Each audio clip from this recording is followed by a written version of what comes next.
Ok, muy buenas noches a todos. Después de haber pedido la ayuda del Señor, después de haber orado, vamos a comenzar nuestra clase. Si alguien más se quiere, va a entrar, pues lo vamos a ir agregando. Me da mucho gusto saludarles. Hoy vamos a continuar nuestro estudio de Mateo. La última semana estudiamos Mateo capítulo 4, del 1 al 11. Vimos las tentaciones que Jesús tuvo, que él fue tentado por el enemigo, por el diablo.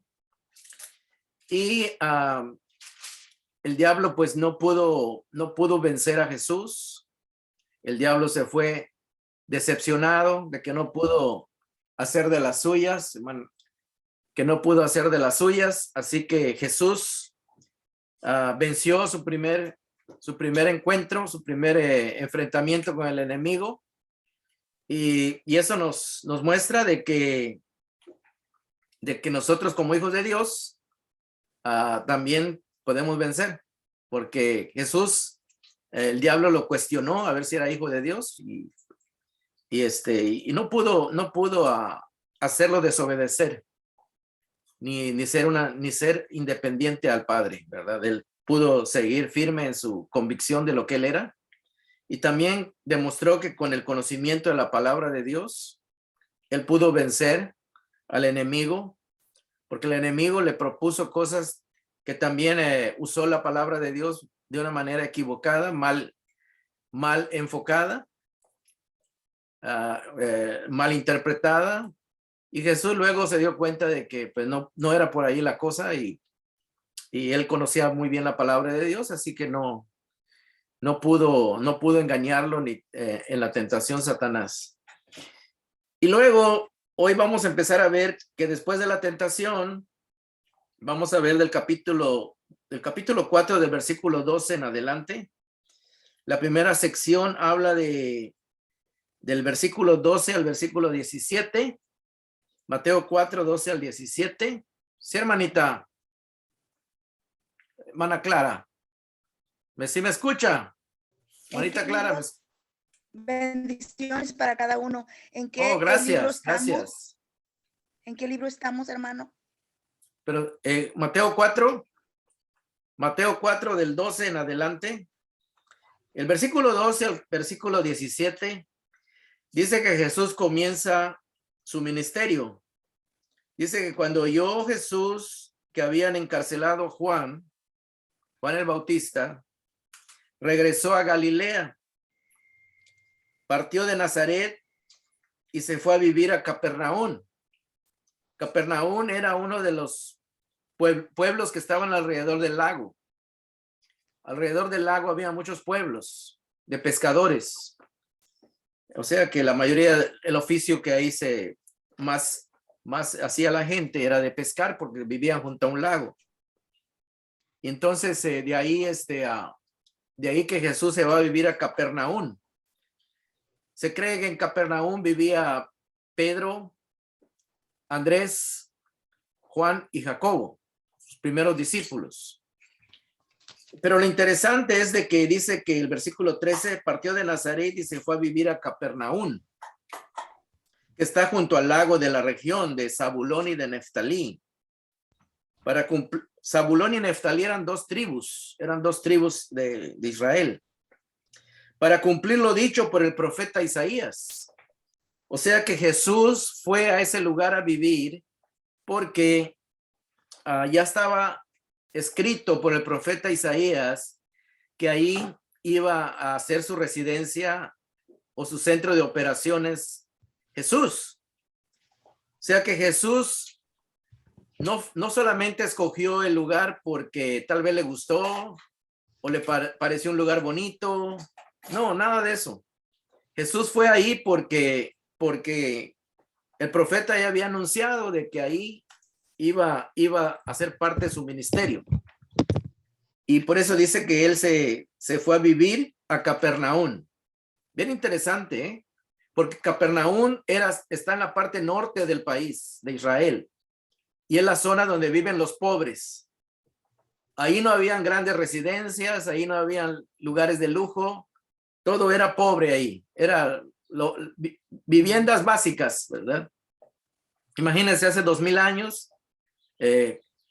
también habían ciertos lujos en ciertos lugares, pero ahí era un lugar donde vivía gente humilde, gente sencilla, gente pobre, ¿verdad? Y lo interesante es que Jesús va a vivir ahí y no va a vivir a la ciudad de Jerusalén, donde estaban los grandes edificios, donde vivían los ricos, en fin, donde vivían los fariseos, los saduceos. No, él se va a vivir a una región pobre, a la región que ya estaba profetizada por el profeta Isaías.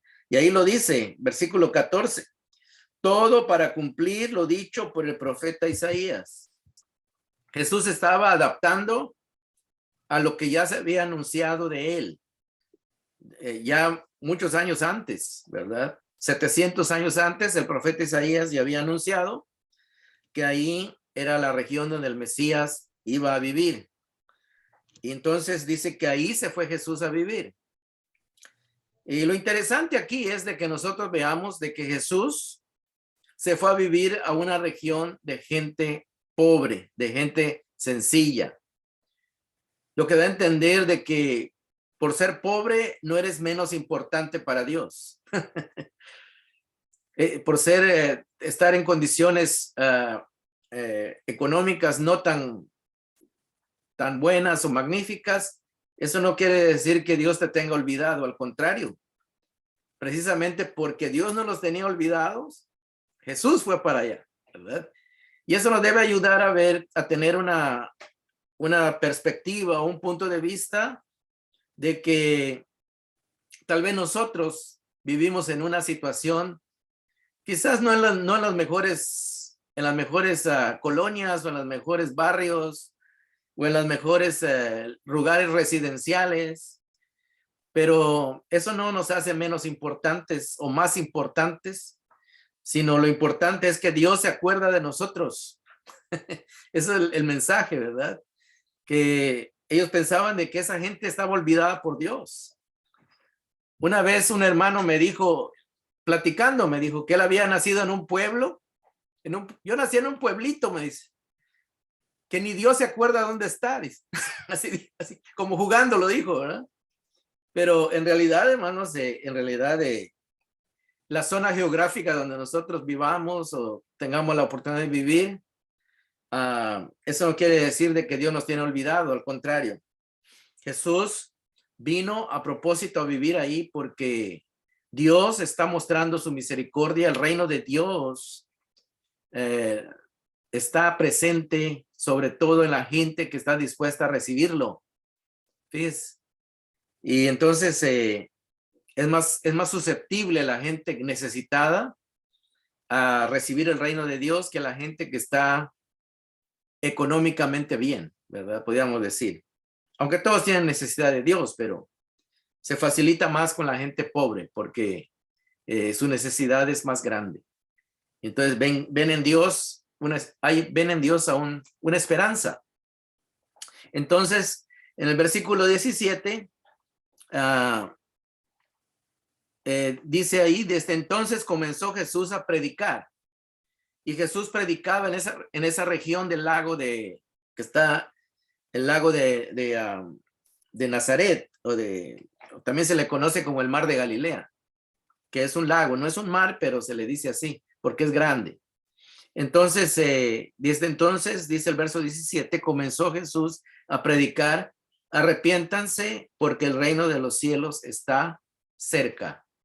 Entonces, ese es el mensaje de Jesús es el mismo mensaje que predicaba Juan, que el reino de los cielos estaba cerca. Y esa palabra cerca quiere decir que está a la mano, que está disponible, que está cerca de ti, que puedes aprovechar lo que ha llegado a ti, ¿verdad? Hermanos, quisiera comentarles algo. Esta ciudad de Capernaum, ahí dice que Jesús tuvo su centro de operaciones. Ahí Jesús tuvo su casa. Tal vez no se dice exactamente si él rentaba un cuarto, porque no tuvo la casa propia. No se dice si rentaba un cuarto. Imagínense, vivía en un lugar pobre y no tenía ni casa propia, Jesús. Entonces, tal vez se cree que vivía en casa de alguno de los discípulos. No hay seguridad de ello. tal vez vivía en la casa de Juan y Jacobo, o vivía en la casa de Pedro y Andrés, o ahí ahí cerca de ellos, alguien le habrá conseguido una vivienda sencilla, una vivienda que, como decíamos, no era un lugar de gente rica. Así que Jesús vivía en ese ambiente. Y ya sea que haya vivido en casa de Juan, o en casa de Pedro, o en casa de alguno de ellos, el caso es que ahí fue su centro de operaciones. Pero más adelante, hermanos, en el capítulo 11, Jesús no habla bien de Capernaum, ¿verdad? Porque en el capítulo 11, no lo vamos a ver ahorita, pero en el capítulo 11, Jesús dice que hace como que se lamenta y dice, ay de ti, Capernaum, dice. O sea, el lugar donde él vivió. Dice, si los milagros que se hicieron en ti se hubiesen hecho en Sodoma y Gomorra, dice, tal vez a ellos les hubiese ido mejor que a ustedes. Como diciendo, ustedes están peor que Sodoma y Gomorra. Él vivió ahí y la gente no apreció los milagros ni la presencia de Jesús, ¿verdad? Así que yo le digo esto, ¿verdad? A veces para animarnos en las cosas de Dios. A veces hay personas con las que vivimos o que nos conocen, pero no les interesa el evangelio, ¿verdad? Y pueden vernos todos los días y no les hace ningún efecto, ¿verdad? Y eso es triste, ¿verdad? De que a veces en nuestras propias comunidades, pues vemos que la maldad está y no hay gente que no le interesa. Hay muchas iglesias en muchas ciudades y no les interesa a la gente. O sea que, así que si usted se siente que usted es despreciado, que su trabajo no es en Cristo no es apreciado, bueno, al mismo Cristo le pasó en su propia ciudad donde vivía, ¿verdad? Entonces, no se desanime, es parte de la realidad que se vive, ¿verdad?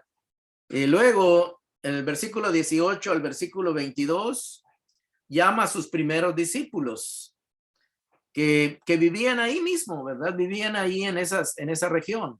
Eran pueblitos que estaban cerca uno del otro, alrededor del lago. Y dice el versículo 18, mientras caminaba junto al mar de Galilea, Jesús vio a dos hermanos, uno era Simón llamado Pedro y el otro Andrés. Vamos a ver. Uno era Simón llamado Pedro, el otro Andrés. Dice, estaban echando la red al lago, pues eran pescadores. Vengan, síganme, les dijo Jesús, y los haré pescadores de hombres. Al instante dejaron las redes y lo siguieron. Bueno, aquí parece que ya conocían a Jesús, que él andaba predicando. Primero Jesús predicaba y luego saludos. Y luego ya cuando Jesús vio que era prudente llamarlos, los llamó. Y luego dice que más adelante, verso 21, más adelante vio otros dos hermanos, Jacobo y Juan, hijos de Zebedeo, que estaban con su padre. Y luego dice, en una barca remendando las redes, o sea, tenían un negocio de pesca. Jesús los llamó y dejaron enseguida la barca y a su padre y lo siguieron, dando a entender que ellos consideraron que lo que les ofrecía Jesús era algo más atractivo, ¿verdad? O mejor. Y dice que dejaron a su padre. Yo me imagino que tal vez su padre tenía otros empleados, pero el caso es que ellos, lo que está tratando de decir Mateo es de que Jesús podía atraer a la gente, era capaz de atraer a la gente. No a todos, pero sí habían ciertas personas que eran atraídas. Y estos se convirtieron sus primeros discípulos. Lo bonito de aquí que nos trata de mostrar Mateo es que los primeros discípulos de Jesús no fueron gente de mucho estudio, no fueron gente que habían ido a la universidad, que tenían títulos universitarios, que no eran personas de dinero, eran personas comunes, que tenían nada más lo más básico, lo más elemental, pero que Jesús iba a ser personas importantes de ellos. Jesús iba a ser personas importantes. Así que tal vez usted sienta que usted no pudo terminar la carrera universitaria que hubiese gustado.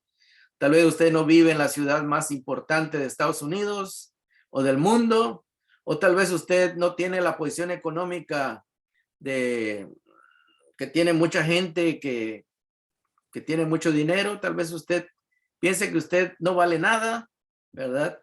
Pero en el reino de Dios podemos ver de que eso no cuenta, ¿verdad?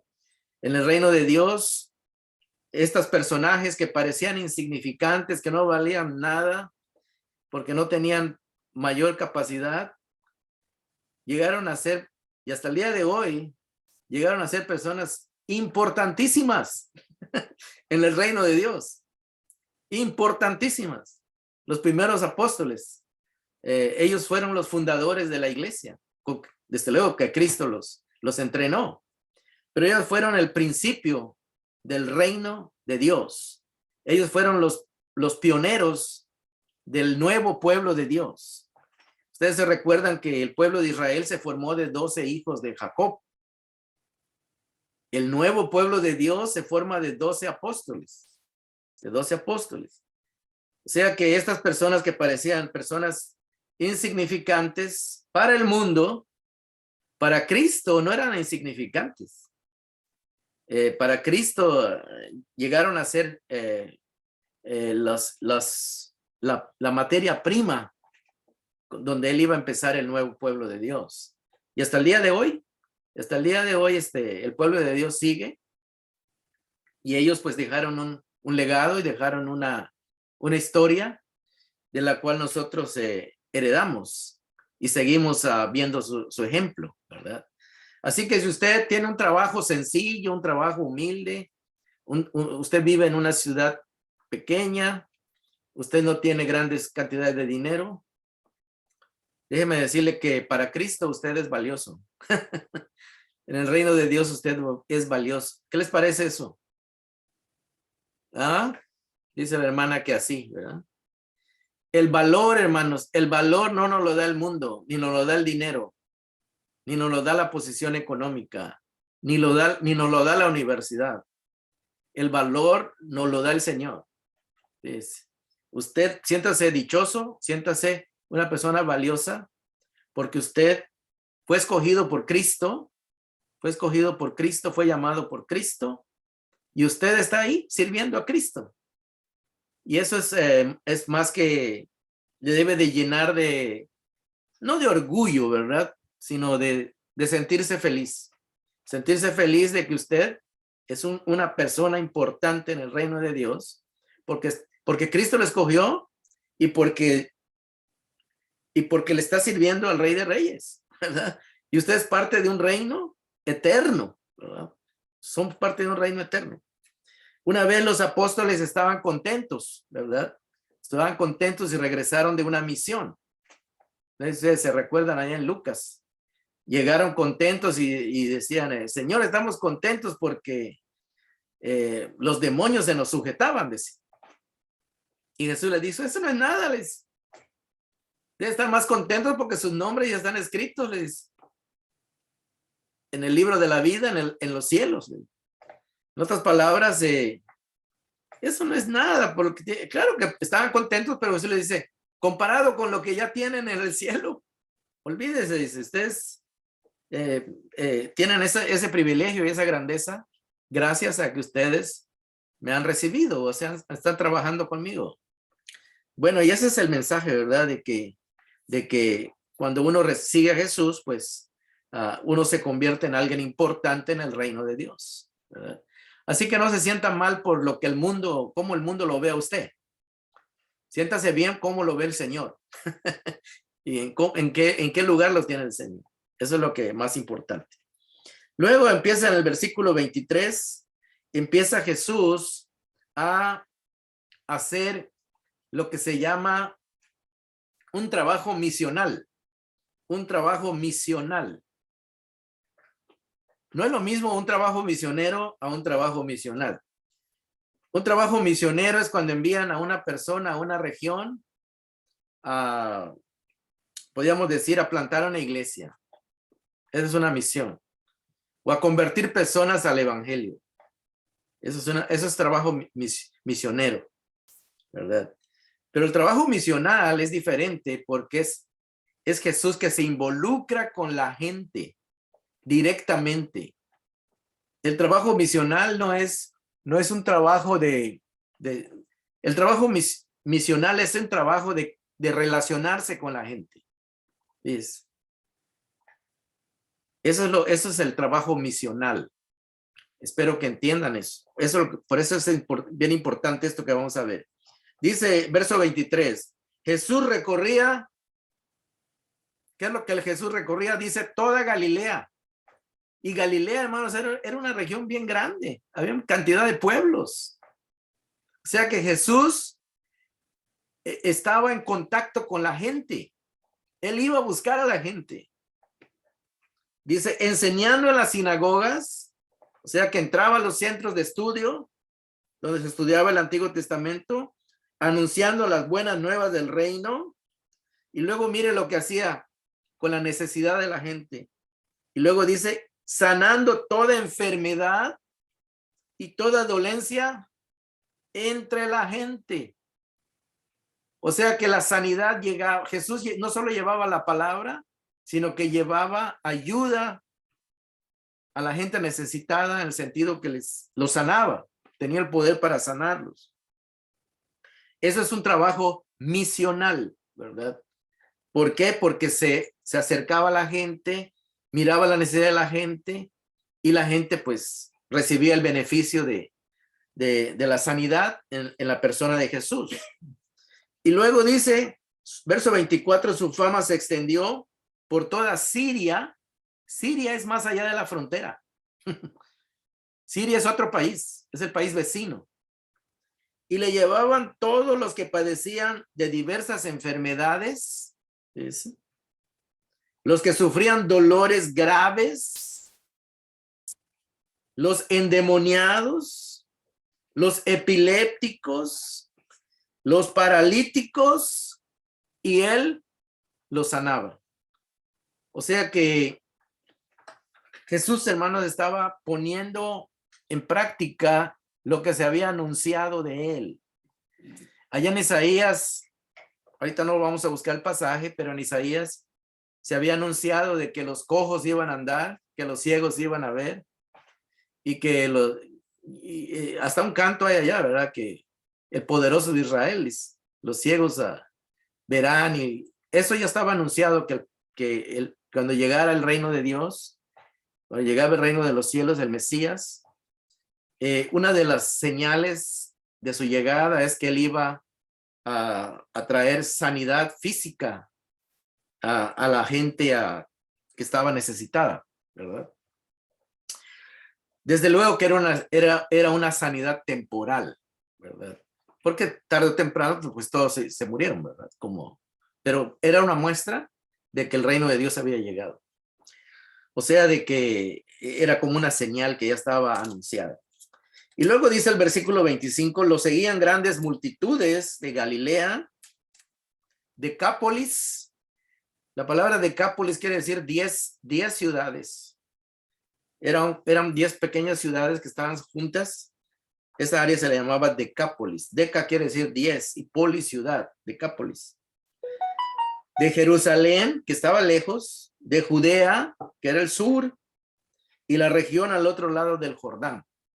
O sea que era bastante la fama de Jesús que se estaba extendiendo, y mucha gente, imagínense, en esa época no había ni periódicos, no había radio, no había televisión, no había internet, no había Zoom, no había nada de eso, pero la gente hablaba, la gente comunicaba, la gente contaba lo que le pasaba. Entonces llegaban las noticias a otros lugares y decían, fíjate que allá en Capernaum sanaron a un ciego y a un paralítico, lo metieron por el techo de una casa, ¿verdad?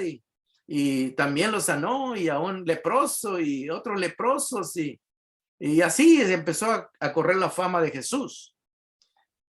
Y lo hermoso que está tratando de decir Mateo es de que lo que se anunció por los profetas se estaba cumpliendo. Se estaba cumpliendo. O sea que no había lugar a dudas de que el Mesías había llegado. Pero tristemente, pues, sabemos de que los líderes religiosos, la gente que era muy orgullosa, no lo recibía porque ellos estaban esperando otro tipo de Mesías o de otras características. Bueno, entonces vamos a entrar ahora al capítulo 5 de Mateo, que es un tema bastante hermoso porque capítulo 5, 6, 7 de Mateo es lo que se llama como el sermón del monte, ¿verdad? El sermón del monte. Es su primer discurso de Jesús. Recordemos que Mateo tiene 5 discursos de Jesús, equivalente, podríamos decirlo, a los 5 libros de Moisés. O sea que Mateo pensó, Moisés dejó 5 libros, pues yo en mi evangelio lo voy a dividir en 5 partes, porque Jesús es el nuevo Moisés. Jesús nos trae una nueva enseñanza, nos trae una nueva ley, ¿verdad? Y a veces se malinterpreta la palabra ley, porque la palabra ley quiere decir enseñanza. Y a veces nosotros cuando vemos ley, lo primero que viene a nuestra mente, son mandamientos. Pero en realidad, la enseñanza tiene mandamientos, pero en realidad la palabra ley quiere decir enseñanza. Entonces, tengan eso pendiente. Cuando dice nueva ley es porque es una nueva enseñanza. Y vamos a entrar al capítulo 5. Y este capítulo es como la entrada. Y dice así Mateo capítulo 5, cuando vio a las multitudes, está hablando de Jesús. Dice que cuando él veía a la gente que lo seguía, ¿por qué creen que la gente lo seguía? Bueno, porque la necesidad número 1 de la gente era la necesidad física. Fíjense, la necesidad física. La gente lo seguía porque quería que lo sanara. Yo les hago una pregunta, si Jesús anduviera ahorita aquí en la ciudad, sanando a la gente, ¿cuánta gente cree que fuera? ¿Usted cree que fuera poca gente? Mucha gente. No le alcanzaría una semana para curar a todos, ¿verdad? O sea que la fama de Jesús era más que todo por su sanidad, por el poder que él tenía. Eso atraía a la gente. Y como atraía a la gente, Jesús dijo, ahora que la gente me busca, voy a aprovechar para darle lo que también necesita su alma, lo que también necesita su espíritu, que es sanidad del alma, que es una transformación de su ser, de su manera de pensar, de su manera de sentir, de su manera de vivir. Entonces, Jesús traía un mensaje completo, no solo lo físico, sino que traía lo espiritual. Y eso era tan importante como o más importante que la sanidad física. Porque uno puede estar muy sano físicamente, pero en su corazón está dañado, su vida es un desorden, pues se va a perder la salvación. Está desconectado de Dios. Entonces es más importante la sanidad espiritual, porque esa nos lleva a la vida eterna. Mientras que la sanidad física es temporal, ¿verdad? Es buena, pero es temporal.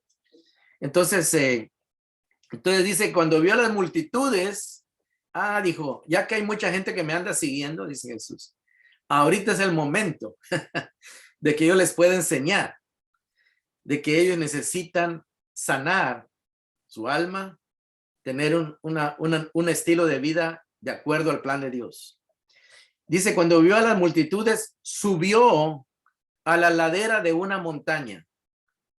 Acuérdense que Mateo usa la palabra montaña o monte porque para los judíos es bien importante esta palabra monte o montaña porque Dios se hacía presente en las montañas.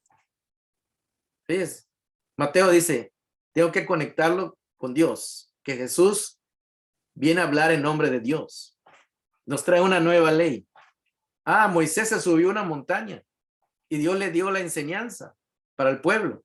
Entonces Jesús también se va a subir a una montaña y él les va a enseñar la nueva ley. Entonces, para un judío hablarle de una montaña es rápidamente ellos se conectan con Dios. Por eso aquí lo que está queriendo decir Mateo es que Jesús al subirse a la ladera de una montaña, tal vez no era una montaña alta, tal vez era un cerrito, ¿verdad? Pero él pone montaña porque para ellos es bien importante lo que él quiere introducir. Así que es una palabra de conexión. Una montaña y se sentó. En el pueblo de Israel, los maestros enseñaban sentados. ¿Ves? Daban su cátedra sentados en una silla alta y todos los alumnos estaban sentados en el piso en unos cojines. Nada más el maestro estaba allá arriba, sentado. Entonces, cuando él dice que subió a la montaña, está diciendo, este va a hablar en nombre de Dios o trae palabra de Dios y luego se sienta, es un maestro que nos va a enseñar la palabra de Dios. Entonces, esas son palabras que si nosotros no entendemos la mente judía, pues las vamos a leer y no nos va a decir nada. Pero para un judío sí le está diciendo mucho. De que Jesús es Dios hablando y enseñando. Y luego dice, sus discípulos se le acercaron. O sea que dando a entender que sus discípulos reconocían su capacidad de maestro. En otras palabras, si usted no se acerca, eso da a entender que esa persona no lo tiene como un maestro, ¿no? Que no le va a enseñar nada o que no necesita aprender. Pero aquí está mostrando que sus discípulos son humildes porque quieren aprender. Ese es el mensaje.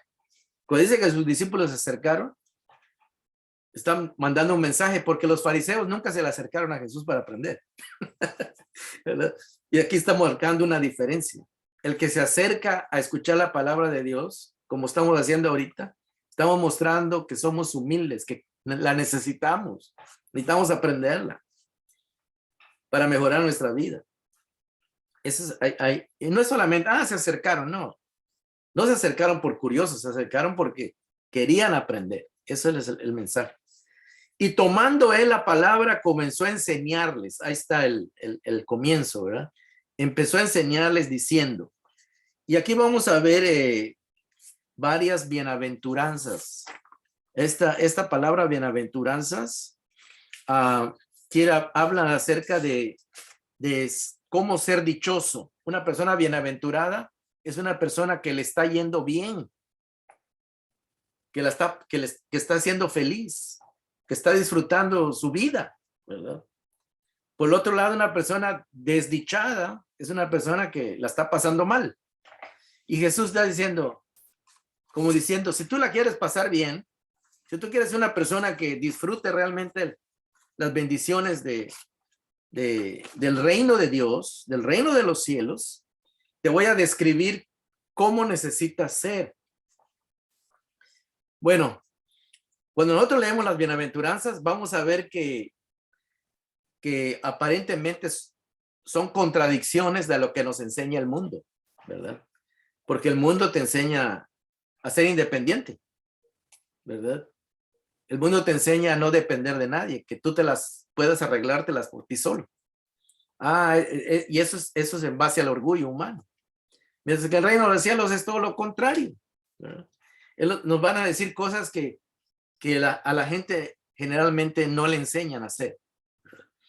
Y luego, hermanos, vamos a ver también que en el reino de los cielos es una forma en que Jesús nos está invitando a que nosotros vengamos a descubrir una mejor manera de vivir que realmente nos va a hacer felices, que realmente vamos a disfrutar la vida. Pero al mismo tiempo, hermanos, cuando nosotros leemos las bienaventuranzas, no son algo, ¿cómo se podría decir? Inalcanzable, ¿verdad? Jesús va a describir un tipo de carácter. 8 cosas va a describir Jesús. Un tipo de carácter va a describir. Que ningún ser humano lo tiene en plenitud. Pero al mismo tiempo él se está describiendo a él mismo. Fíjense. Fíjense. En las bienaventuranzas se está describiendo a él mismo. El carácter del reino de Dios. ¿Quién tiene el carácter del reino de Dios? Jesús. Entonces Jesús se va a describir a él mismo y luego él, a nosotros aprender de él, porque él está enseñando, él es nuestro maestro, al aprender de él, de su carácter, nosotros vamos a ser imitadores de él, como dijo Pablo, sed imitadores de mí como yo, de Cristo, ¿verdad? Entonces, las bienaventuranzas, usted las va a ver que cuando nosotros venimos a conocer la palabra de Dios, no tenemos nada de esto carácter tenemos, sino que como nos vamos compenetrando en las cosas de Dios, el Espíritu Santo va cambiando, va transformando nuestro carácter. Si somos orgullosos, nos va quitando el orgullo. Y si somos violentos, nos va quitando lo violento. Si somos groseros, nos va quitando lo grosero. Y ahí vamos. Él nos va formando, Él nos va transformando. Entonces, la primera parábola que vamos a ver, dice 5:3, dice, dichosos los pobres en espíritu, porque el reino de los cielos le pertenece. Jesús, hermanos, Jesús es el máximo ejemplo de un pobre en espíritu. Dice la Biblia que él siendo rico, ¿qué se hizo? ¿Ustedes se recuerdan de eso?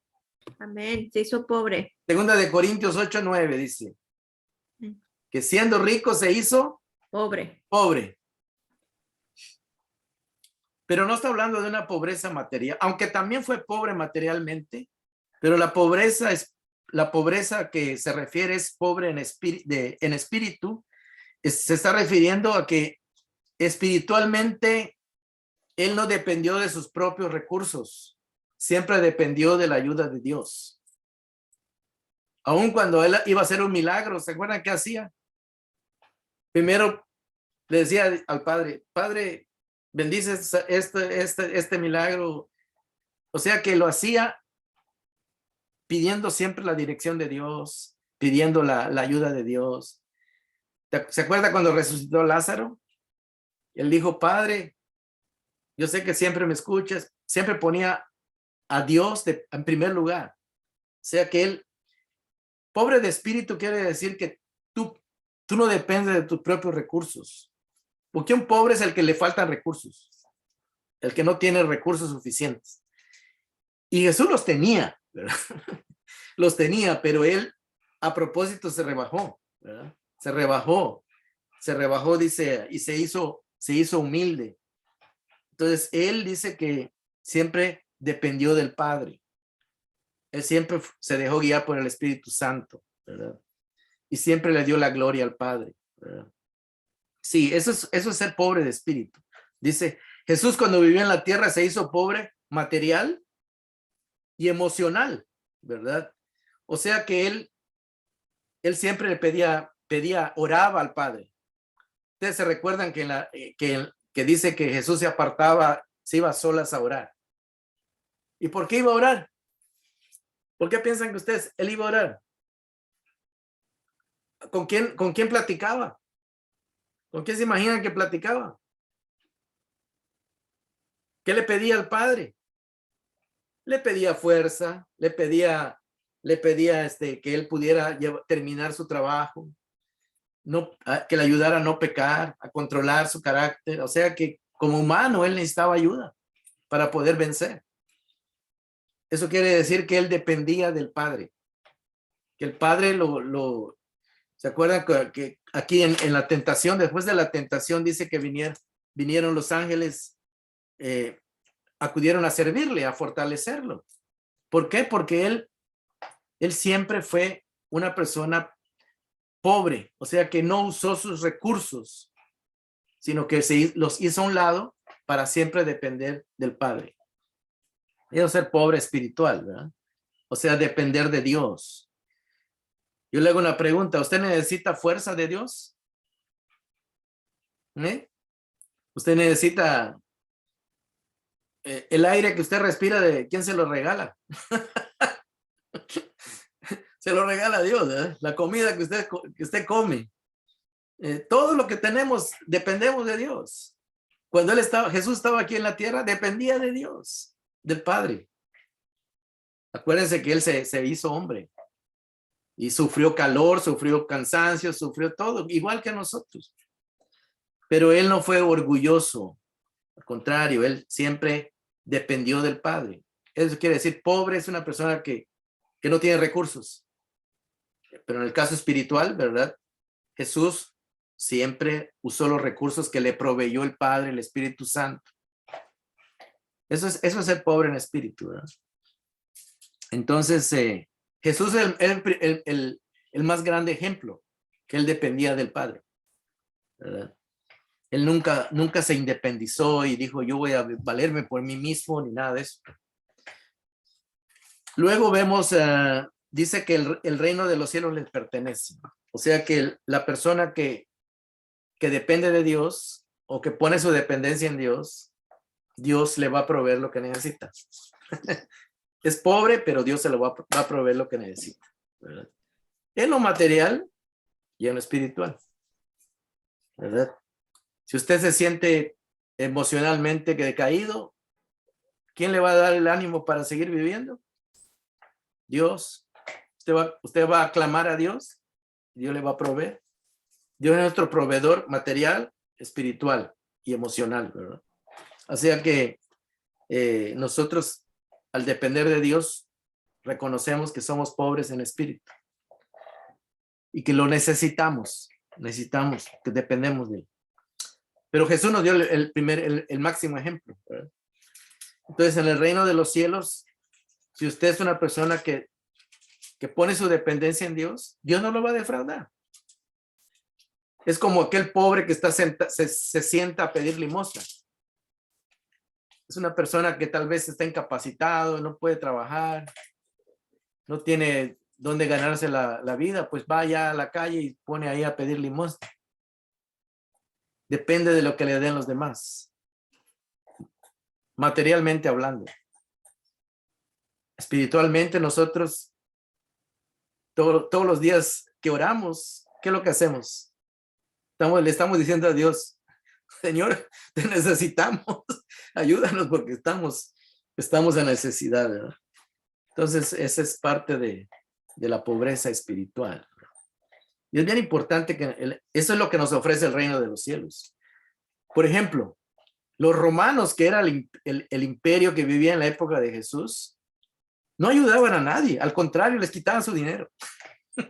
Imagínense. Los romanos les cobraban grandes impuestos y la gente a veces no tenía ni con trabajo para comer. No les daba nada, al contrario, les quitaba. Y en el reino de los cielos es al revés. Dios no nos quita nada, al contrario, Él nos da. Podemos ver la diferencia. En el reino de Dios tenemos un proveedor. Así que eso es lo que Jesús nos vino a enseñar. Luego dice, dichosos los que lloran. Aquí está hablando de los que tienen un corazón quebrantado, un corazón roto. Dice, aquellos que lloran por lo que pasa en el mundo y afecta sus vidas. En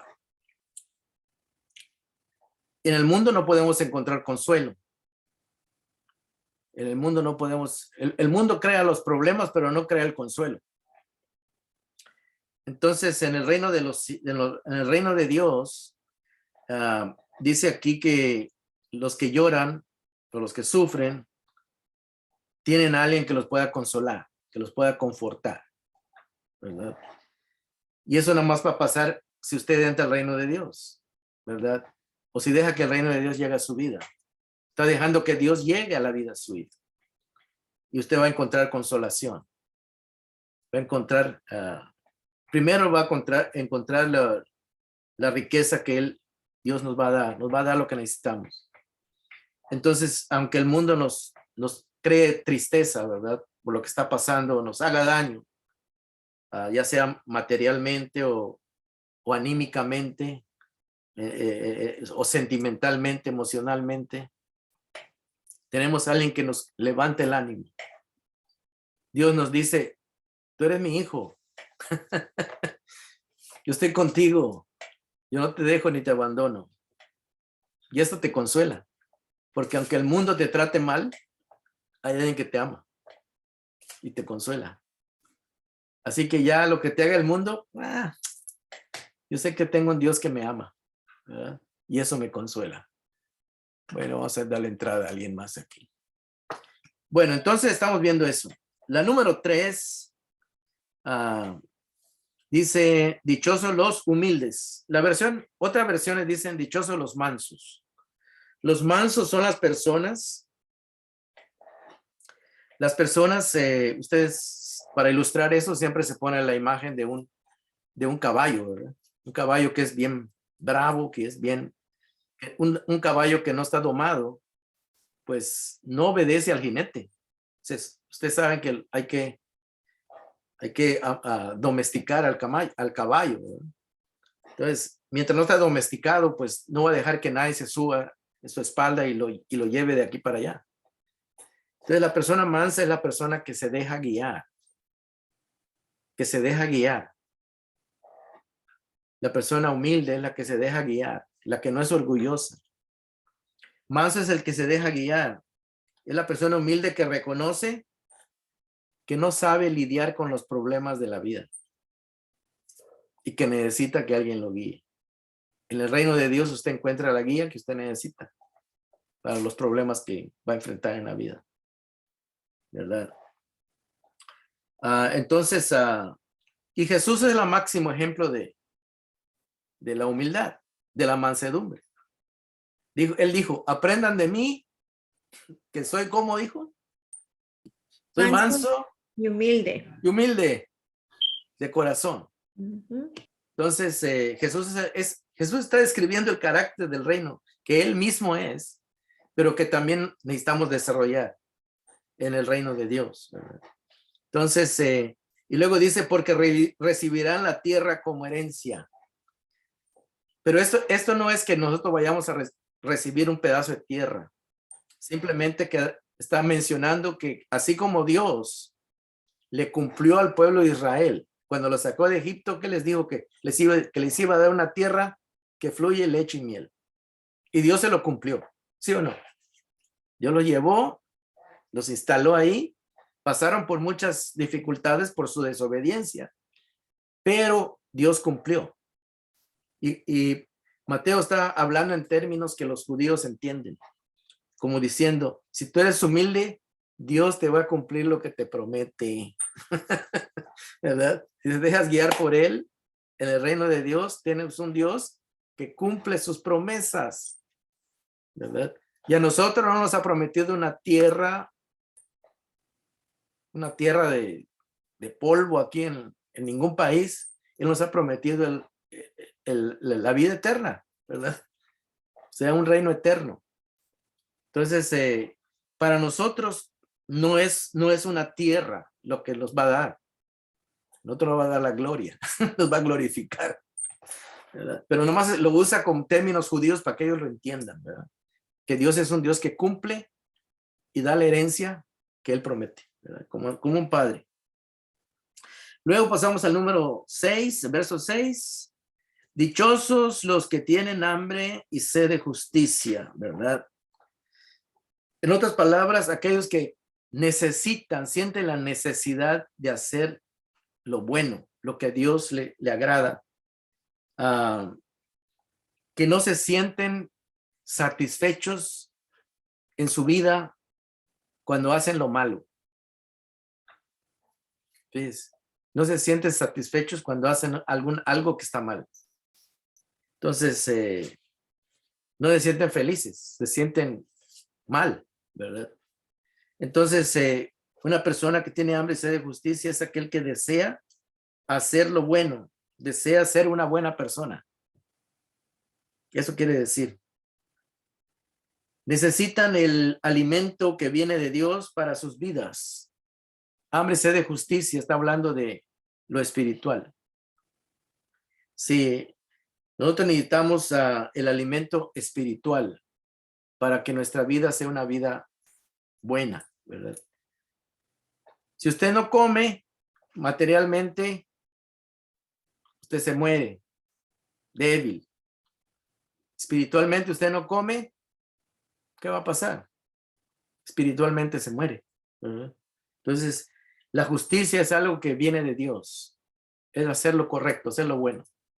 Entonces, de eso habla, ¿verdad? Las personas que tienen el deseo de hacer lo bueno en el reino de Dios, Dios les va a enseñar a hacer lo bueno. Dios les va a dar lo que necesitan. Les va a dar el conocimiento que necesitan para ser una buena persona, ¿verdad? Entonces, Jesús cumplió toda justicia, dice. O sea que él hizo todo lo bueno, ¿verdad? Y eso es lo que está hablando, ¿verdad? De que Jesús pudo hacer lo que el Padre le ordenó hacer, y él es el mejor ejemplo. El pueblo de Israel, cuando Dios lo sacó de Egipto, siempre desobedecía a Dios. Siempre desobedecía a Dios. No hacía lo correcto, no llevaba una vida que agradara a Dios. No hacía justicia. Dios dice que se había cansado de ellos. En vano me honran, dice, y solo dicen que me aman, pero no obedecen. Entonces no tenían hambre ni sed de agradar a Dios.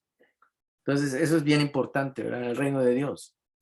En el reino de Dios, Dios nos enseña a que nosotros nos sintamos llenos espiritualmente en nuestra relación con Dios. Por ejemplo, hay una frase que usa el apóstol Pablo, que él habla de estar llenos del Espíritu Santo, ¿verdad?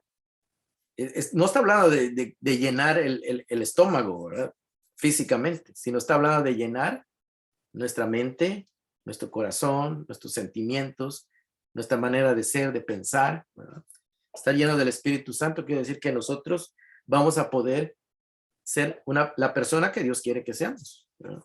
Sea el resultado de esa llenura. Bueno, entonces estamos viendo esto, ¿verdad? Y cuando nosotros tenemos el deseo de agradar a Dios, Dios nos da el apoyo necesario para poderlo hacer. En el mundo no hay justicia perfecta. Jesús tenía hambre y sed de justicia, de cumplir la voluntad de Dios, y lo logró. Jesús es el ejemplo de que él tenía el deseo de agradar a Dios, ¿verdad? Y lo pudo hacer. Entonces, ese es lo que él nos está diciendo, ¿verdad? Luego pasamos con el número 7, versículo 7. Aquí en la versión nueva internacional dice: dichosos los compasivos, porque serán tratados con compasión. En otra versión dice: dichosos los misericordiosos.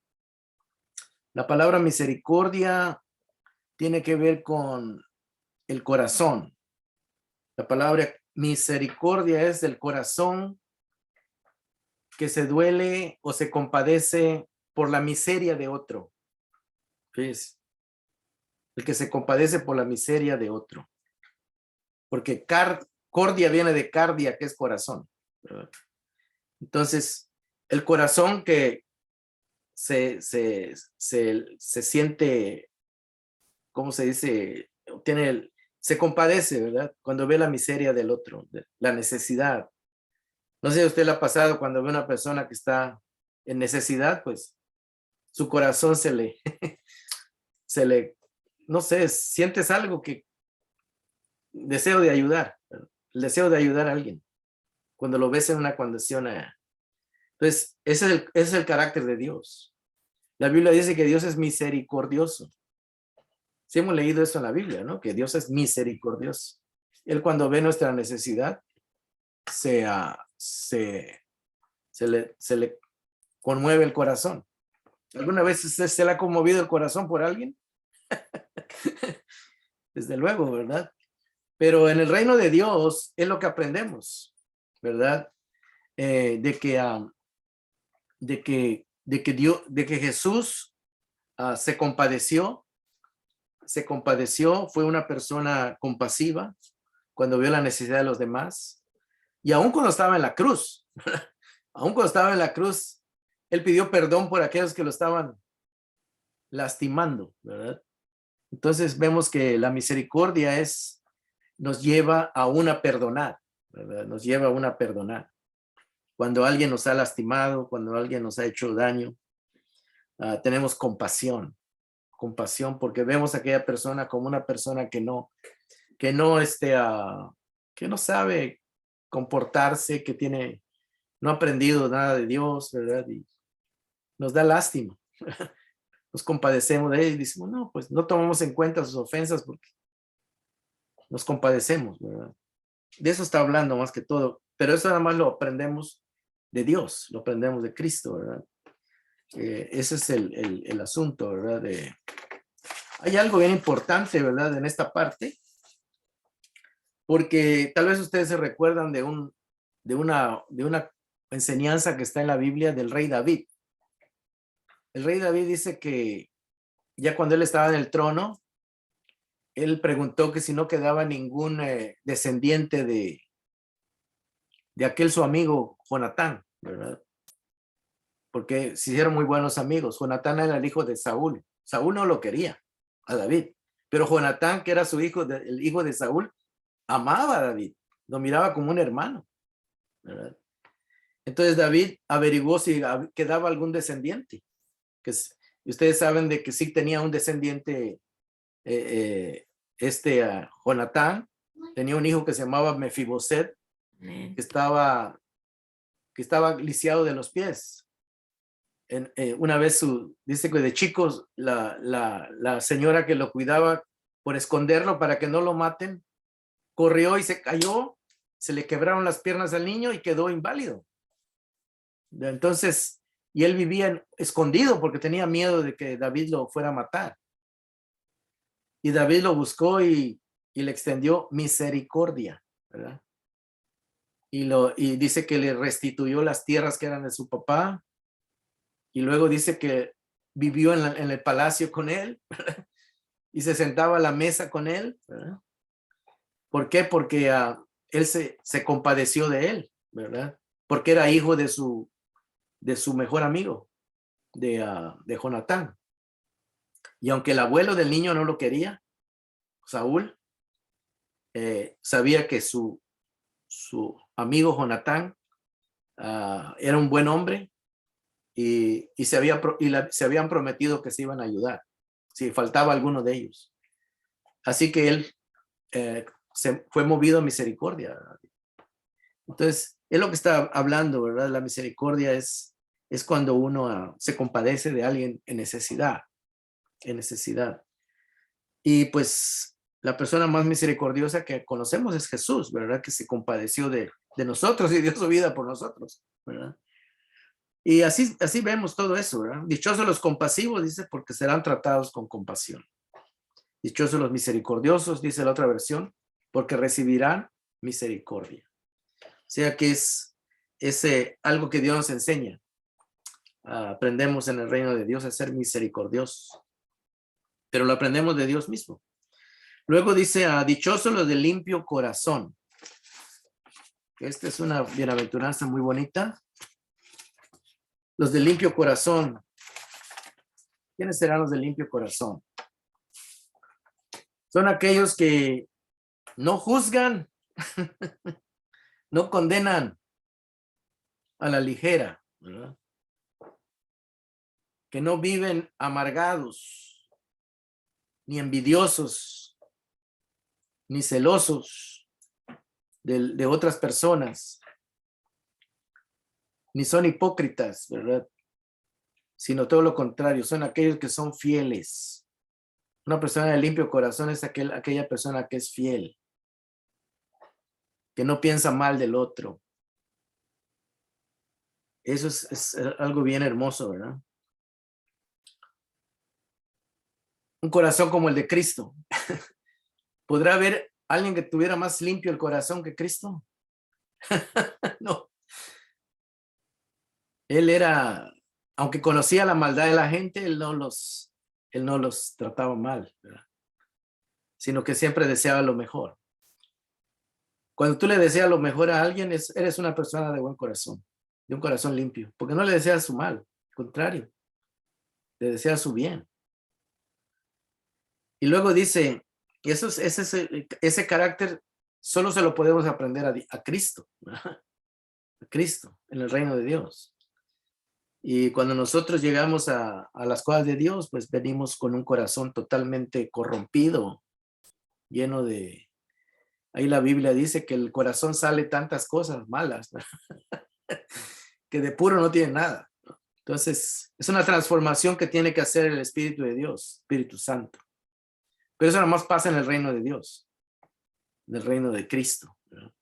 Nada más Cristo puede hacer eso a través del Espíritu Santo, limpiarnos nuestro corazón y todo eso. Y luego dice, porque verán a Dios, porque verán a Dios. Y aquí está hablando de un término judío, porque ver a Dios quiere decir, cuando tú tienes un amigo, puedes hablar con él con sinceridad. Cuando puedes hablar con alguien con sinceridad, le puedes ver a la cara, sin vergüenza, sin tener vergüenza, porque no tienes malos sentimientos. Y eso cuando una persona oraba a Dios, fíjense, le oraba a Dios, dice que estaba viendo el rostro de Dios. Imagínense. Cristo oraba con el Padre. No tenía nada que ocultarle al Padre. Cuando nosotros nos acercamos a Dios a orar, nosotros sabemos que no somos perfectos, pero lo primero que hacemos cuando nos acercamos a Dios, si hemos hecho algo malo, si nuestro corazón ha hecho algo malo, nuestra conciencia nos dice que debemos pedirle perdón, ¿verdad? A Dios, para que le pueda, porque si no, no podemos verlo cara a cara, porque nos da vergüenza. Ver el rostro de Dios es ver a alguien sin que sientas vergüenza. ¿Sí? Y eso es bien, bien bonita esta frase, ¿verdad? Porque cuando tú sabes que le hiciste mal a alguien o te portaste más con alguien, no le quieres ver la cara. ¿No les ha pasado a ustedes? Ay, dice, ahí va alguien, ahí va aquel que no le he pagado, o que ahí va él, no quiero ni verlo, dice, ¿verdad? Porque me da vergüenza. O porque hablé de él y supo que hablé mal de él. Ay, qué vergüenza. No quiero ni que me vea porque me va a reclamar. ¿Sí se dan cuenta aquí está hablando que el que tiene limpio corazón nunca se va a sentir avergonzado porque nunca va a hacer nada malo, que va a poder orar con Dios, va a poder platicar con Dios. Y si hizo algo malo, pues le va a pedir perdón a Dios para que Dios lo perdone y pueda otra vez, como dice Juan, ¿verdad? Si hemos pecado, dice, pues arrepintámonos, pidámosle perdón a Dios y Él es fiel y justo para perdonarnos, dice, y limpiarnos de la maldad. Cuando dice limpiarnos de la maldad, es que quiere decir que esa maldad está en el corazón. Dios nos va a restaurar nuestro corazón y va a seguir trabajando en limpiar nuestro corazón. Entonces, en el reino de Dios, donde aprendemos a poder ver a Dios cara a cara, o sea, no sentirnos avergonzados, ¿verdad? Porque aunque somos pecadores, reconocemos cuando hemos pecado y le pedimos perdón a Dios. Pero el que es sinvergüenza, pues, ese ni ora, ¿verdad? Porque ni tiene el deseo de orar. Porque dice, ¿con qué cara le voy a decir a Dios que esto o lo otro si yo sé que ando mal, ando ofendiendo a mi prójimo, ando lastimando aquí y acá? Entonces no tiene la dignidad de acercarse a Dios. Como le digo, es como cuando alguien le debe algo a alguien y no quiere verle la cara. Pero cuando uno está bien con alguien, pues no hay ningún problema. Nos sentamos a platicar contentos, ¿verdad? Y ese es el propósito, que en el reino de Dios podamos ver a Dios, podamos no tener vergüenza de que hemos hecho algo que lo ha ofendido. Y eso pasa solamente pasa en el reino de los cielos, ¿no? Poder tener la cara. ¿Ustedes se recuerdan cuando Pedro negó a Jesús? ¿Cómo creen que sentía Pedro después? ¿Ustedes creen que quería ver a Jesús? No, le daba vergüenza, ¿verdad? Le daba vergüenza, como diciendo, le fallé y qué feo, ¿no? ¿Con qué cara me voy a acercar ahora? Sin embargo, Jesús lo buscó. Jesús buscó a Pedro y le extendió su amistad. Lo perdonó para que pudiera verle la cara. No tuviera ese problema, ¿verdad? Entonces es bien importante eso. Luego, el verso 9, dichosos los que trabajan por la paz, los que restauran relaciones. Eso es bien importante. Los que trabajan por la paz son los que restauran relaciones. Cristo es el máximo ejemplo de que Él los puso en paz con Dios. Él dice que hizo la paz, nos reconcilió con Dios. Si usted es una persona que vive en el reino de Dios, usted siempre va a querer estar en paz con la gente. Principalmente con sus familiares, con sus amigos, seres queridos, con los hermanos de la iglesia, con todo el mundo. Usted va a ser una persona que si ofendió a alguien le va a pedir disculpas, va a pedir perdón. Pero eso nada más pasa en el reino de Dios.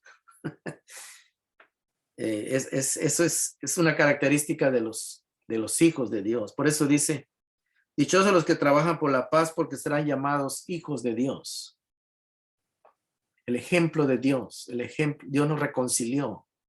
Él dio el primer paso. En el reino de Dios estamos aprendiendo de eso, ¿verdad? Y eso vamos a aprender. Y en eso estamos, ¿verdad? Y luego el verso 10 dice, dichosos los perseguidos por causa de la justicia.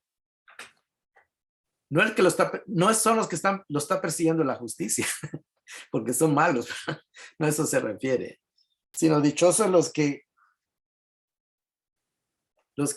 por hacer lo bueno,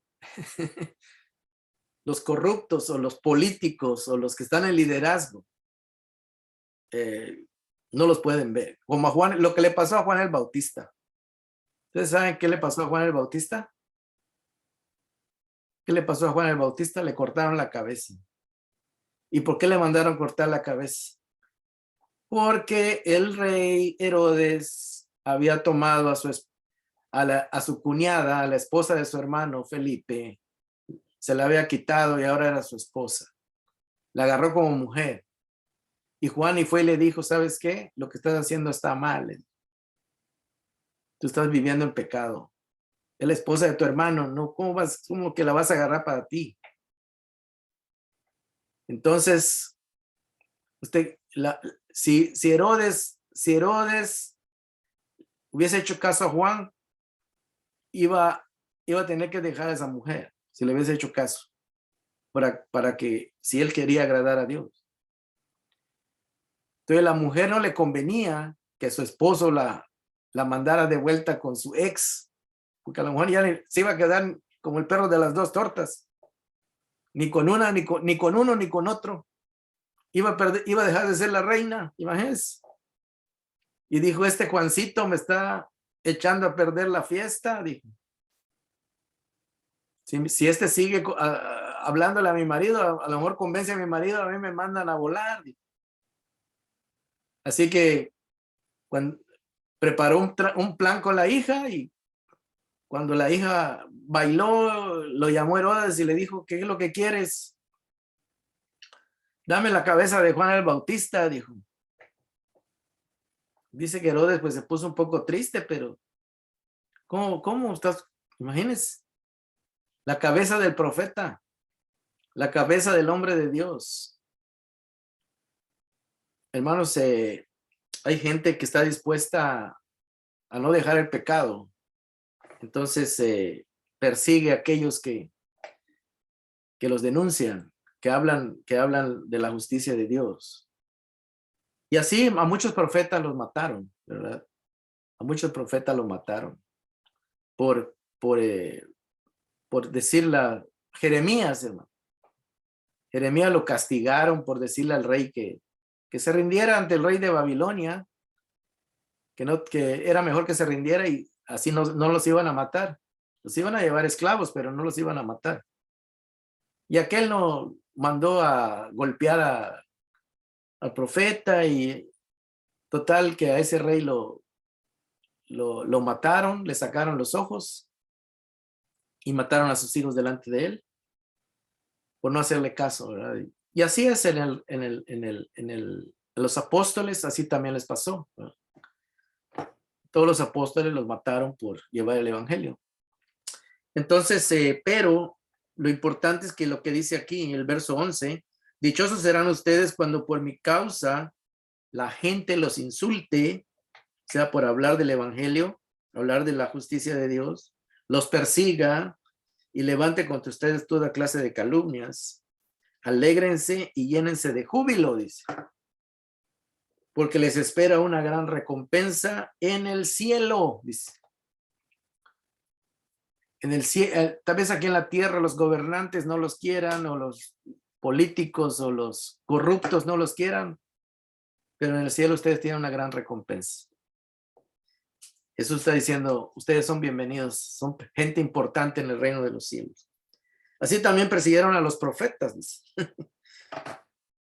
Dice que los precedieron a ustedes. Entonces estamos viendo, hermanos, que en el reino de los cielos hay bendiciones, pero también hay gente que va a estar en contra de los que estén en el reino de los cielos, proclamando el reino de los cielos. Pero Jesús está de nuestro lado. Tenemos la bendición de que estamos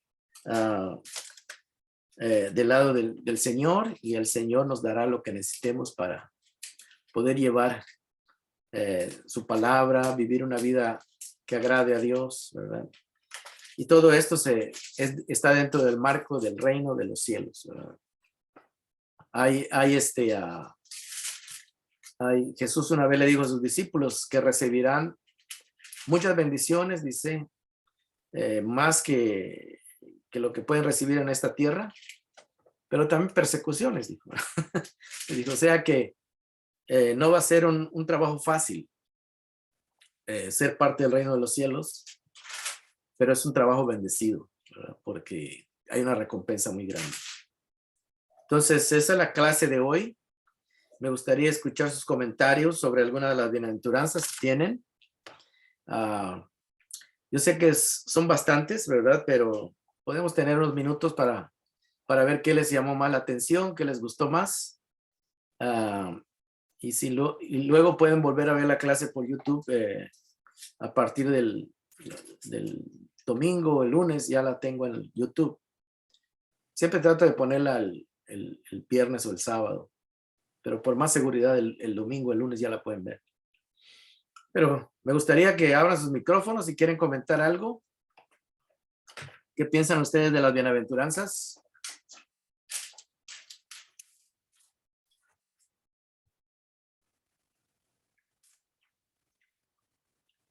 No todos a la vez. ¿Quién quiere comentar algo de las bienaventuranzas? ¿Nadie? Yo siempre soy la abran que su hablo, micrófono. hermano. Yo siempre soy la que hablo. ¿Usted siempre la que habla? Yo represento al grupo. Bueno, hermano, yo me quedo con el verso 9. Verso 9. Dichosos los que trabajan por la paz, Ajá. porque serán llamados hijos de Dios. Y usted habló de restaurar relaciones. Restaurar relaciones. Qué importante es restaurar esas relaciones, porque como vemos un mundo que está lleno de conflicto por la falta de tener buenas relaciones, desde el presidente hasta desde lo más alto hasta lo mínimo. Los conflictos políticos resultan por por el problema de las relaciones, porque hay conflicto entre presidentes. Entonces, ¿cómo viene afectando todo el mundo? Y Es un problema mundial.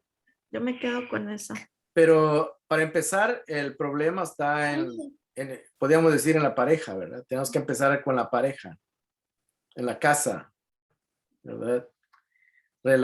Como una persona que no está en el reino de Dios, siempre va a buscar su beneficio personal y los demás que vean cómo se las arreglan. Y no hay perdón, no hay comprensión, no hay misericordia, no hay nada. Entonces, es bien importante el contraste que hay en el reino de Dios, en el reino de los cielos y lo que hay en el mundo. Estaban diciendo que a veces los divorcios, ¿verdad? Los divorcios, por decir algo, ya están casi igual en la iglesia que en el mundo, ¿verdad? Dando a entender de que ya como que la gente no está dispuesta a reconciliarse. Y no estoy diciendo que todos los casos, cada caso es diferente, ¿verdad? Pero ya la gente ya va ya tiene una manera de pensar que no la quiere cambiar. Hay personas que dicen, ¿yo para qué me caso? Dice, total, si no funciona, pues nada más va y ya, ¿verdad? O sea, ya va con una ya va predeterminado a que la cosa puede fallar y que no está dispuesto a arreglarla, ¿verdad? Entonces, y la gente cuando no está en el reino de Dios, pues es más difícil, ¿verdad? Que pueda aprender, cambiar. Amén. ¿Alguien Amén, más? hermano. Y ¿Sí? de todas las bienaventuranzas es la que nos llama hijos.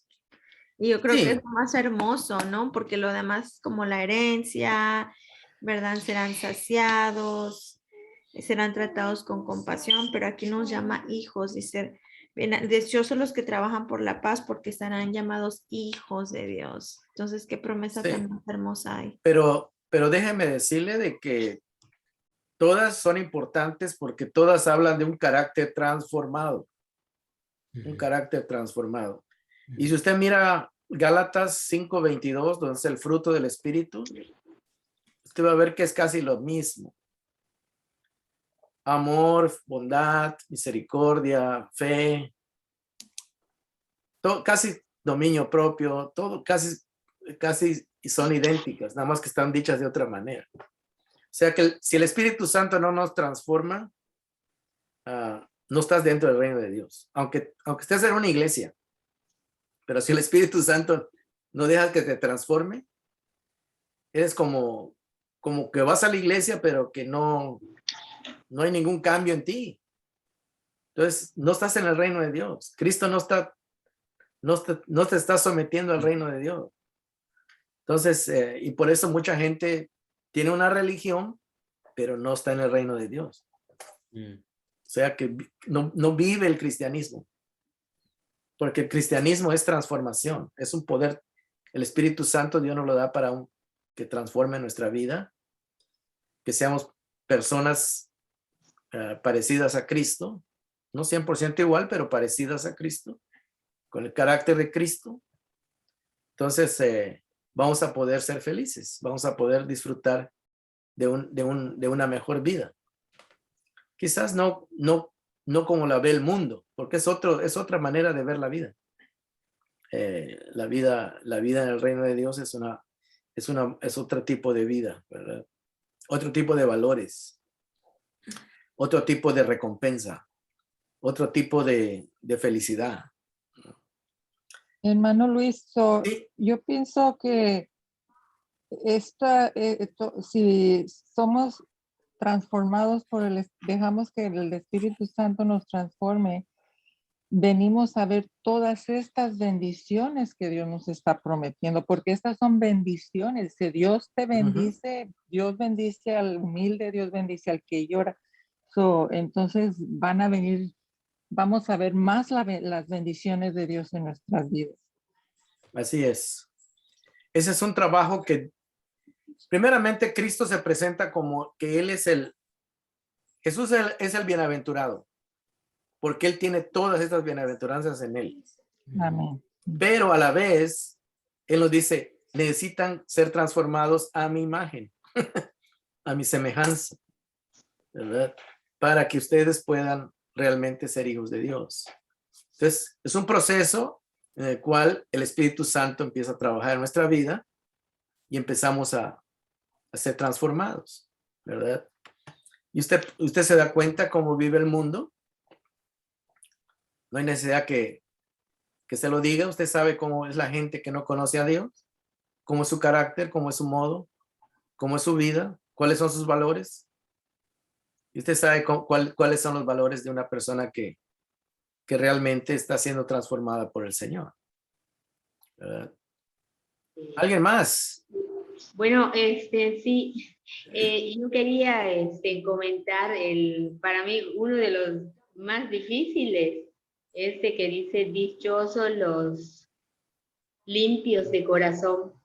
Como Ajá. había comentado, los que no juzgan, los que no condenan, los no envidiosos ni celosos de otras personas, ni los hipócritas. Entonces, o sea, yo me doy cuenta a veces, hasta de hecho en las mismas religiones, a veces como platican y veo que se empiezan a decir hasta una religión con otra. Ajá. Y están hablando de la palabra y no sé, a veces no se dan cuenta las personas que están juzgando a la otra persona. Entonces yo ahí veo que realmente no está transformado tu corazón, ¿no? O sea, Pues porque sí. a veces podemos estar en cualquier religión, ¿no? X, pero no, todavía no está la gente transformada su corazón. Por eso es que yo creo que a veces es muy difícil realmente limpio de corazón en el mundo que vivimos. Pues es difícil, precisamente porque te digo que escuchas a veces comentarios aquí o de lo que sea, no precisamente religión, como dijo la hermana, igual de política, o sea, sin querer te metes en otras cosas y realmente no nos enfocamos en lo espiritual, que eso es lo que realmente nos da paz, nos cambia y a lo mejor nos ayuda poco a poco a ser mejores personas. Sí, gracias. El corazón nada más lo puede limpiar el Espíritu Santo. Así Lo es. puede También. transformar. Por medio de la palabra. Sí, claro. Tú vas a ver, él te va a decir que si tu corazón, te va a hacer ver si tu corazón está sucio, si tienes malos sentimientos, si, Sí, o sea, si odias. Ahorita en que tocaste ese punto, sí recordé eso. O sea, es que yo lo escuché acá y dije, como dice, no juzguen, no condenen. Y escuché esas pláticas y dije, a veces es difícil o a veces no se dan cuenta las personas en lo que en la plática que sea. Sin querer entra siempre el juzgar o como dicen, criticar, ¿no? Pero caemos en lo mismo, es en nuestro entorno, en lo que vivimos. Sí, pero, sí, el asunto es ese, ¿verdad? Que cuando uno hace lo malo y no tiene, no sé, no puede ver a Dios, no puede orar, con eso simplemente no puede orar a Dios porque sabe que está haciendo lo malo. Entonces, exacto. Y cuando ya estás en lo espiritual, como dice, de la abundancia del corazón, habla la boca, ¿no? Habla la boca. Entonces necesitamos un corazón limpio. Limpio. Para que nuestras acciones sean limpias, sanas. Y Dios nos reciba bien.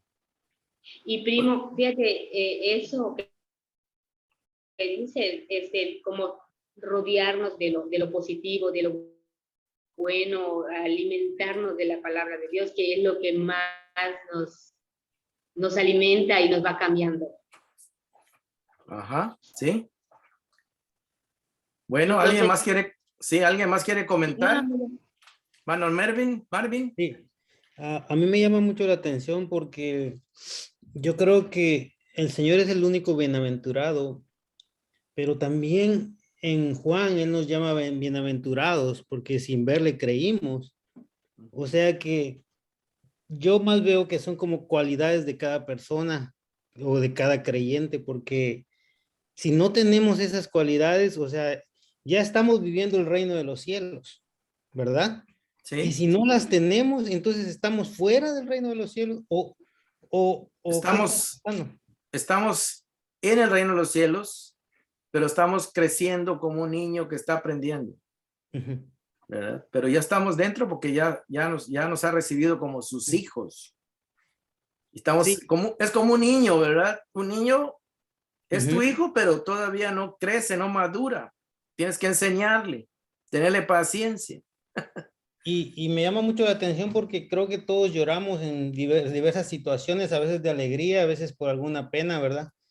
Pero humildes, o sea, ser humildes y luego los de corazón puro, dice, porque me llama la atención porque al menos yo no estoy hablando de nadie más y no estoy pensando en mí porque nos enojamos, ¿Sí? o sea, batallamos con ciertas situaciones nosotros mismos, o sea, y luego a veces las personas, como dice la hermana, escuchamos a otras personas, entonces estamos en un proceso muy, muy, muy fuerte, o sea, pero lo bueno de esta situación creo que es que queremos cambiar.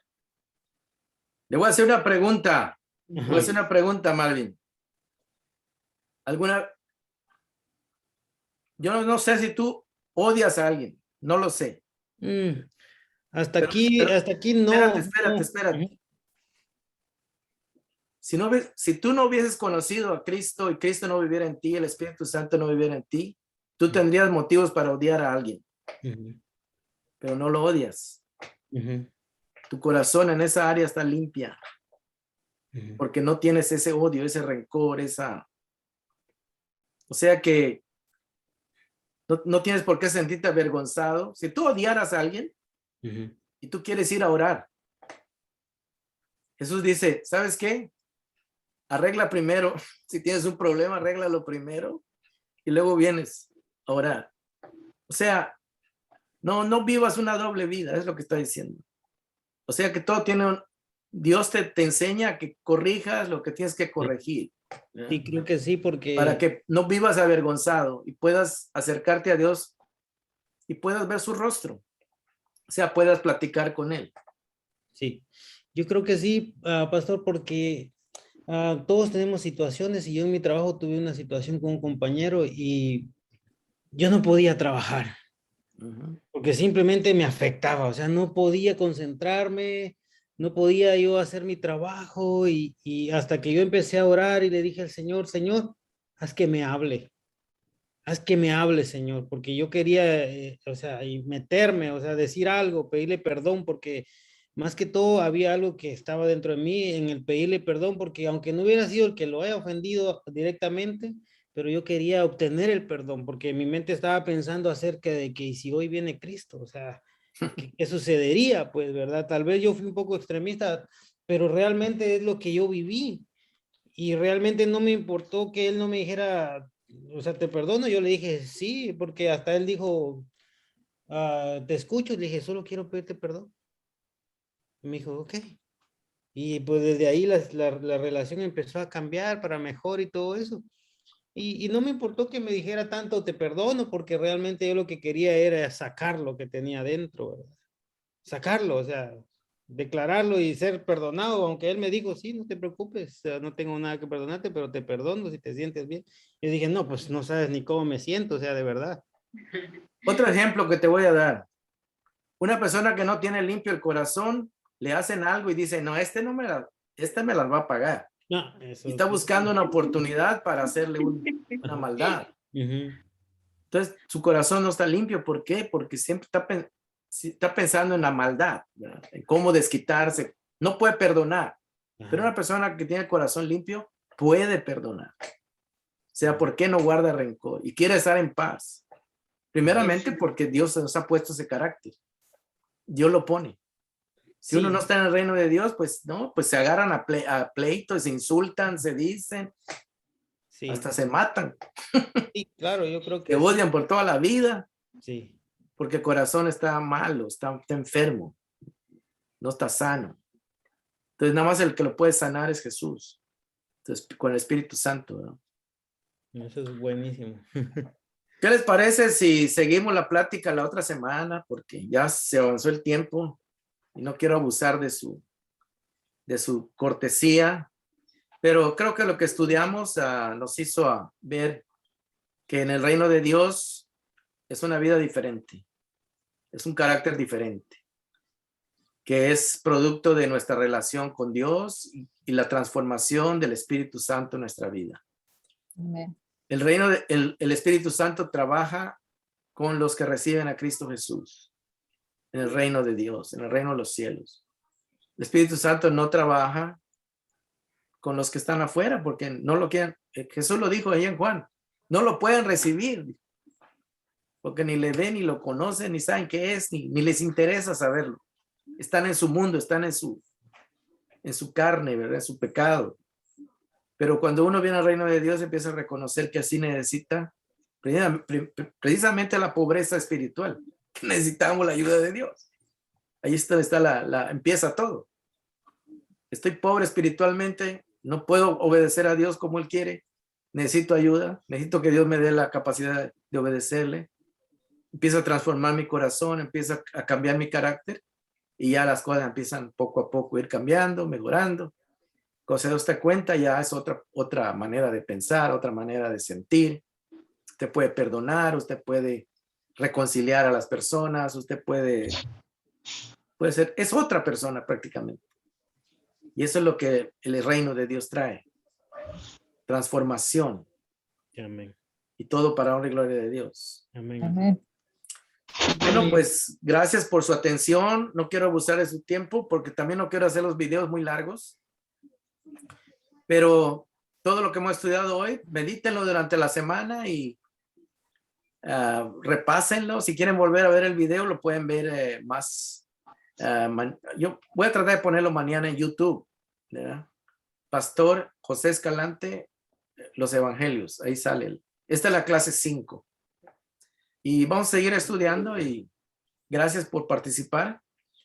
Pero sí, traten de comentar un poco más para que yo sepa que están, al menos no se quedaban dormidos en la clase. No, y eso creo que fue como reflexión, o sea, muy bonita. La verdad que sí estuvo muy bonita. A mí me gustó mucho. ¿Te gustó la clase?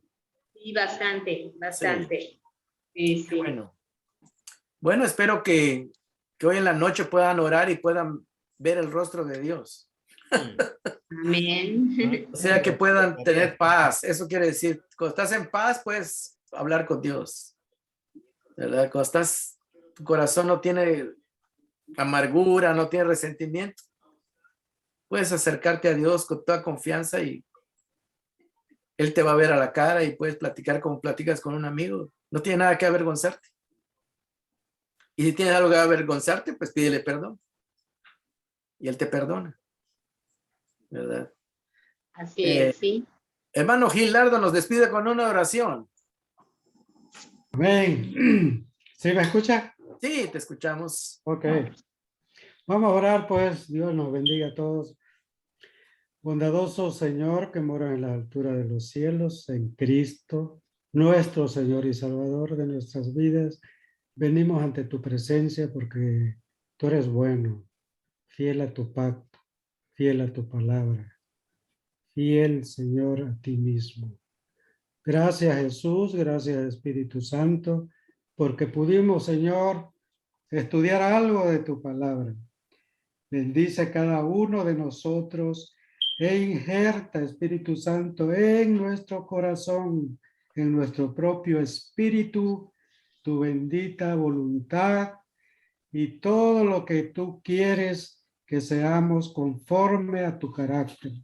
Padre, permítenos reconocer que todo lo que nos gusta humanamente, por lo regular, Señor, es lo contrario que tú quieres de nosotros. Ayúdanos. Haznos aptos para estar en tu reino. Transforma nuestras vidas. Guíanos y fórmanos ese carácter que es característico dentro de tu reino aquí en la tierra y en la tierra venidera, Padre. Gracias, Jesús, porque moriste por nosotros. Gracias, Espíritu Santo. Bendice a mi hermano José Luis y que el Espíritu Santo mismo nos dé un dulce sueño para descansar, Señor, y que cada uno de mis hermanos aquí presentes y ausentes, que mañana podamos ir a nuestras actividades pensando, Señor, de que tú estás moldeando nuestras vidas. Ayúdanos en el nombre de Jesús. Te lo pedimos, te lo rogamos. Amén y amén. Amén. Bueno, mis queridos, que pasen una feliz noche. Igualmente. Puedan tener paz, que es bien importante. Amén. Y aquí las Gracias, esperamos la hermano. próxima semana con la ayuda de Dios. Ok.